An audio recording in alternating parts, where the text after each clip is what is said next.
yang kami muliakan, rekan-rekan Komisi 8 yang kami cintai, Pak Menteri, Pak Wakil Menteri, beserta seluruh jajaran yang kami banggakan. Sebelumnya kami ingin menyampaikan selamat kepada Pak Menteri yang alhamdulillah mendapatkan kepercayaan duduk ya, sebagai menterinya orang-orang yang berkebutuhan di Republik ini, orang-orang duafa, orang susah, orang miskin, orang-orang yang seharusnya mendapatkan hak dari apa yang menjadi komitmen pemerintah terkait dengan pengentasan kemiskinan. Begitu pula senior saya Pak Wamen, selamat. Mudah-mudahan bisa bersinergi dengan Pak Menteri dalam menjalankan tugas-tugas kerja-kerja di Kementerian Sosial. Saya dari fraksi Partai Amanat Nasional ingin menyampaikan apresiasi kepada Pak Menteri beserta seluruh jajaran berdasarkan angka yang kami dapati bahwa kemiskinan ekstrim ini turun menjadi 0,83 per Maret 2024 dari 1,12 per Maret 2023. Saya kira ini tidak lepas daripada proses kerja-kerja Kemensos di lapangan dalam rangka memberikan yang terbaik kepada masyarakat kita, khususnya yang membutuhkan gitu. Dan kalau saya boleh menilai pimpinan dari berbagai pemaparan menteri dan juga kepala badan mitra kerja Komisi 8, saya kira pemaparan Gus Menteri Sosial ini termasuk yang paling cepat, tepat, padat dan paripurna gitu. Artinya apa? Beliau ini dengan gaya Jawa Timuran ini tidak berbelit-belit dalam menjelaskan program maupun juga anggaran. Nah, saya kira kita butuh sosok yang seperti ini gitu. Sehingga tidak ada hal-hal yang kemudian menjadi pertanyaan-pertanyaan tersembunyi ya, di antara kita baik Komisi 8 maupun internal Kemensos itu sendiri gitu. Tadi berbagai persoalan dan juga konflik-konflik interest baik dapil ya, maupun secara global di Republik ini sudah disampaikan oleh rekan-rekan Komisi 8. Saya hanya fokus pada 2 poin saja Pak Menteri, izin. Yang pertama, realisasi anggaran tahun anggaran 2024 Pak Menteri. Di sini jelas tertulis bahwa pagu 76 triliun ini baru terrealisasi 56 triliun. Artinya masih ada selisih kurang lebih 20 triliun. Ini bukan angka yang kecil. Saya ingin menguatkan saja tadi apa yang disampaikan oleh Ibu Sri, kalau saya tidak keliru dari Nasdem, Ibu Sri Wulan, bahwa jangan sampai kemudian 20 triliun yang menjadi harapan warga masyarakat yang berhak ini kemudian menghadapi persoalan-persoalan yang seharusnya tidak dihadapi oleh mereka, baik itu terkendala dengan sistem perbankan ya, atau kalau kemudian melalui pos ada hal-hal yang rumit yang kemudian yang seharusnya bisa segera didapati tetapi tidak didapati oleh saudara-saudara kita yang seharusnya menerima gitu. Ini perlu perhatian khusus Pak Menteri karena tinggal kurang lebih 1 bulan ya, sekarang sudah tanggal 12 kalau saya tidak keliru, artinya ini paling lambat 20 Desember sudah harus selesai gitu. Jadi jangan sampai nanti di lapangan ada lagi persoalan-persoalan yang seharusnya tidak perlu terjadi terkait dengan realisasi anggaran itu sendiri.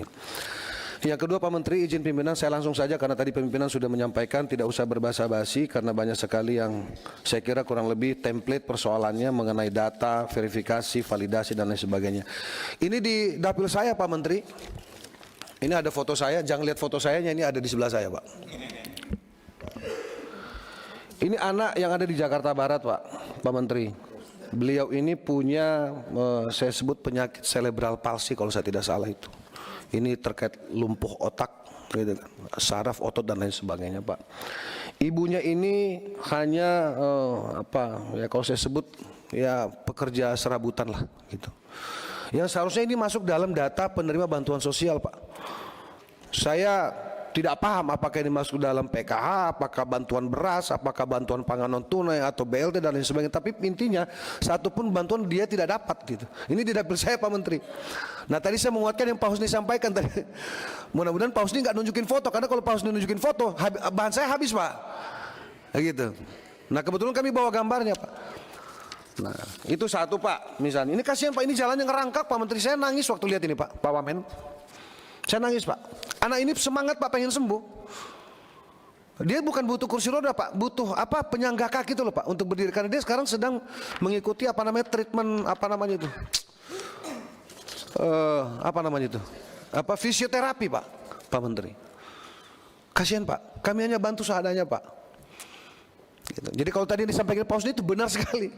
Jadi DTKS, data-data yang disampaikan ini, mohon maaf kami bingung. Ini yang bermain, yang menginput, ya, oknum. Karena kita tidak bisa bilang ini kesalahan murni apa, kita generalisir ke Kementerian Sosial Pak. Ini karena melibatkan ada RT, ada RW, ada kelurahan, kecamatan. Mungkin kalau di desa ya perangkat desa gitu.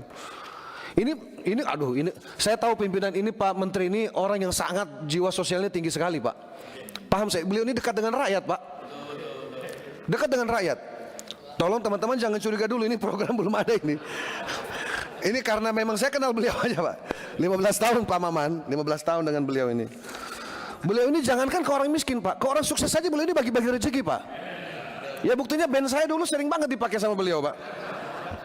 Jadi itu tadi, artinya ini sebagai gambaran Pak Menteri, izin 1 menit seperti ini Pak. Dia harusnya menerima apa namanya, dia punya kartu lansia Pak. Tapi tiba-tiba kartunya dibekukan Pak Menteri. Iki ono apa iki? Masalahnya. Nanti kita cek. Ini saya bisa antar Pak Menteri langsung ke rumahnya Pak. Iya. Tapi nanti aja 2028 Pak. Lo enggak, maksudnya jangan sampai kita juga dianggap sebagai oknum Pak Maman. Kita ini nggak berani masukin data palsu gitu loh. Cukup cinta yang palsu. Iki loh Pak, izin Pak. Ini saya hanya bawa beberapa aja Pak. Ini anak 11 tahun Pak, tapi dari usia 1 tahun nggak bisa jalan Pak. Terlihat sekilas ini normal Pak. Ini juga nangis-nangis Pak, gitu loh. Ini ada foto yang sebenarnya saya gendong, tapi kok nggak dikirim ke saya. Nah yang terakhir Pak, ini tadi disampaikan Pak Husni. Rumah ini Pak, cara ngukur ini pimpinan, ngukur orang sejahtera apa enggak, ini dari lampunya Pak. Ini lampunya terang betul Pak. Tapi ini nerima terus Pak. Bahkan double-double Pak Menteri. Bisa diantar juga deh. DKI ngasih, kita ngasih, hampir semua ini Pak. Tapi saya mau tutup namanya, saya nggak enak nanti disangkanya. Tapi nanti saya laporkan ke Pak Menteri lah kira-kira, atau misalnya direktur yang terkait lah.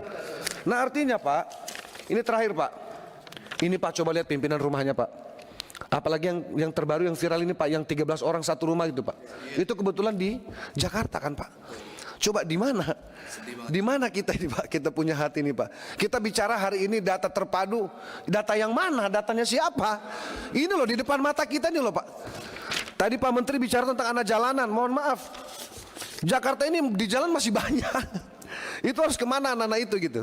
Ada yang penjual bunga pimpinan, ya kan, jual tisu, malah kadang-kadang masak.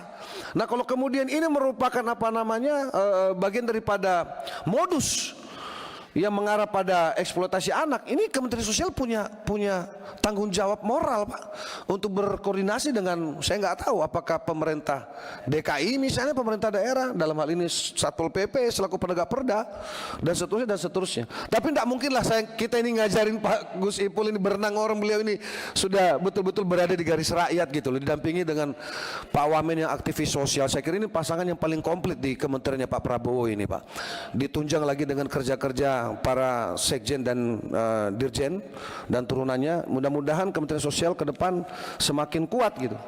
Nah oleh itu Pak Menteri, pimpinan, sebagai penutup sekali lagi kami ingin menyampaikan terima kasih. Tentu Pak Menteri ini yang ada di kepalanya banyak sekali hal-hal yang harus diselesaikan Pak. Pada prinsipnya kami dari Partai Amanat Nasional siap berkolaborasi, Gusmen, seperti yang dulu saya selalu siap Pak. Ya, Dan saya kira secara umum Komisi 8 juga siap bersinergi dengan Kementerian Sosial untuk membantu kerja-kerja ini supaya lebih baik. Saya kira itu saja. Terima kasih banyak pimpinan. Wallahul muwaffiq ila aqwamit thoriq. Assalamualaikum warahmatullahi wabarakatuh.